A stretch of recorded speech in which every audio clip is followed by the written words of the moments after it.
அண்ணல் அம்பேத்கர் எழுதின கான்ஸ்டியூஷன்ல நீங்க யார் வேணா தேர்தலில் நிக்கலாம் அப்படின்னு தான் எழுதியிருக்காரு. அந்த கான்ஸ்டியூஷனை நீங்க ஏற்கலையா? இல்ல அப்படி நீங்க சொல்றது அந்த அப்படி அவர் சொல்ற அரசியல் அமைப்பு அப்படின்னா மொழி வழியே மாநிலங்களை பிரிச்சுட்டாங்க, எல்லாரும் பிரிச்சுட்டாங்க.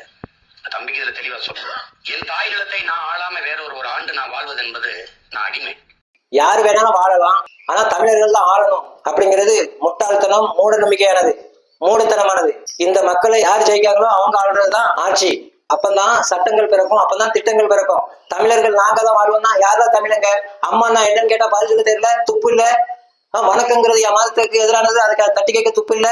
தமிழ் பேரை பிடிக்கிட்டு இங்கிலீஷ் பேரை சொல்லுறான், அதை தட்டி கேட்க துப்பு இல்ல. தமிழர்கள் தான் புடுங்குவீங்களா? யாரா தமிழங்க? தமிழர்கள் தான் புடுங்குவேன்னா யார் தமிழர்னா நாம் தமிழர் கட்சினா என்ன?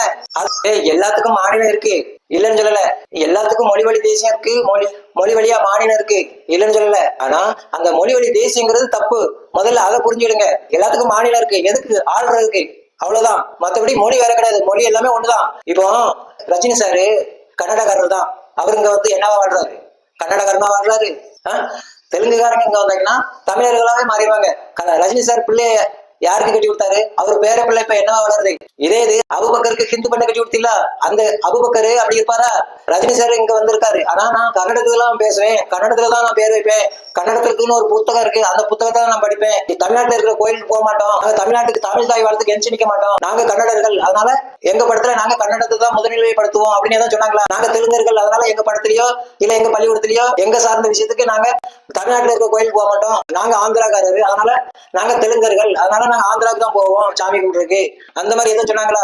கிடையாது. அப்படிலாம் சொல்ல மாட்டாங்க. இந்த மத மாற்றம் மட்டும்தான் சொல்லும்.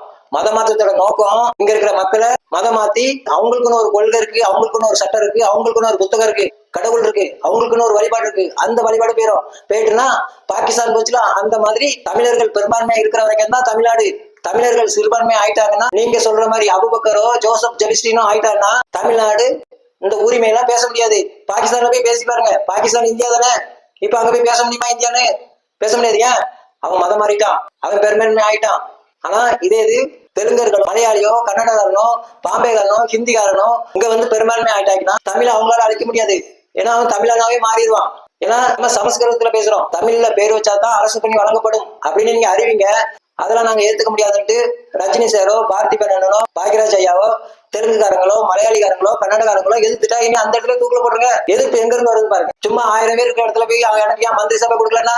அவங்க தெலுங்கர்கள், அதனாலே கொடுத்திருந்து. அவங்க இந்த மக்களை ஜெயிச்சாங்க, கொடுத்திருந்து. அவங்க இந்த மக்களை ஜெயிக்கிறாங்க, அதனால ஆளுறாங்க. அப்ப மொழி தெரியணும். உனக்கு தான் அம்மா என்னன்னு தெரியாத? தூண்டி விடுறது இது.